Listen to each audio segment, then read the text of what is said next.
క్రీస్తునందున్న ప్రియులకు ప్రేమతో వందనాలు తెలియజేయుచున్నాను.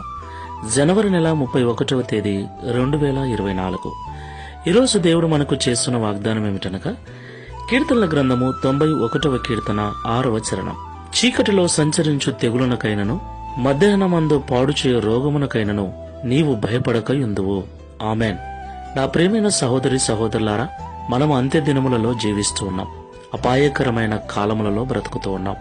ఎటు చూసినా భయంకరమైన తెగుళ్లు, భయంకరమైన రోగాలు, భయంకరమైన చీకటి శక్తుల ప్రభావాల చేత మనమందరం కూడా ఎన్నో రకాల ఇబ్బందులు పడుతూ ఉన్నాం.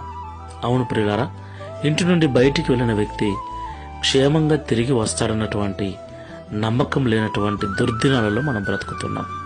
ఇలాంటి భయంకరమైనటువంటి దినాలలో దేవుని యొక్క కంచె కాపుదల మనకు అవసరం. అవును ప్రియులారా, నిశ్చయముగా దేవుడు ఎవరికైతే తోడుగా ఉంటాడో వాడు ఈ లోకంలో సురక్షితముగా తన ఆయుష్కాలమును ముగిస్తాడు. లేని ఎడల ఆయుష్ తీరక మునిపే అనేక రకాల జబ్బుల బారిన పడి, ప్రమాదముల అపాయముల బారిన పడి లోకాన్ని విడిచి వెళ్ళిపోతాడు. అయితే నువ్వు ఎలాంటి చీకటిలో సంచరించినా, ఎలాంటి భయంకరమైనటువంటి పరిస్థితుల గుండా వెళ్ళినా, దేవుణ్ణి నమ్మిన బిడ్డల చుట్టూ దేవుడు ఎప్పుడు కూడా తోడుగా ఉంటాడు. ఆ నమ్మకాన్ని, విశ్వాసాన్ని ఎప్పుడు కూడా మనం విడిచిపెట్టకూడదు.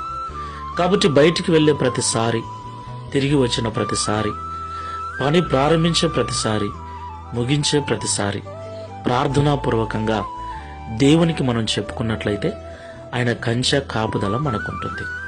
ప్రార్థన చేసుకుందాం ప్రియులారా. సర్వోన్నతుడా, సర్వశక్తిమంతుడా, మీకు స్తోత్రాలు తండ్రి. ఈ ఉదయకాల సమయంలో మాతో మాట్లాడినందుకు వందనాలు ప్రభువా. లోకం ఎలాగుందో, లోకంలో ఉన్న పరిస్థితులు మాకు ఎంత అపాయాన్ని కలిగించేవిగా ఉన్నాయో ఈరోజు మాతో మాట్లాడినందుకు స్తోత్రాలు.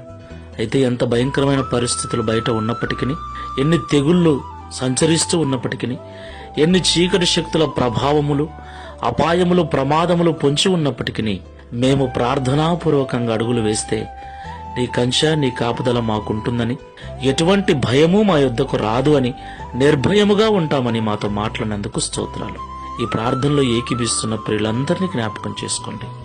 ఉదయం లేచింది మొదలు రాత్రి పడుకునేంత వరకు ఏ ఏ పనుల విషయమై ప్రయాణాలు చేస్తూ ఉన్నారో, ఎక్కడెక్కడికి వెళుతూ ఉన్నారో ప్రభువా, ప్రార్థనాపూర్వకంగా తమ మార్గములను, తమ పనులను నీకు అప్పగించుకున్నట్లు వారి హృదయాలను ప్రేరేపించండి. ప్రార్థన చేసుకోకుండా ఎవరు కూడా ఇంటి నుండి బయటికి వెళ్లకుండా కృప చూపండి. అలాంటి ప్రార్థన ఆత్మచేత నింపి సురక్షితముగా, ఎటువంటి భయాలు లేకుండా, సంతోషముతో, ఆనందముతో ఈ లోకములో మా ఆయుష్కాలమును ముగించుకొని తద్వారా నీ నిత్యరాజ్యమునకు చేరే భాగ్యమును ప్రసాదించమని, ఈ దిన వాగ్దానమును మా అందరి జీవితంలో నెరవేర్చి మీ నామమును మహిమపరచుకోమని యేసు నామములో ప్రార్థించి వేడుకుంటున్నాము తండ్రి. Amen. Praise the Lord. God bless you.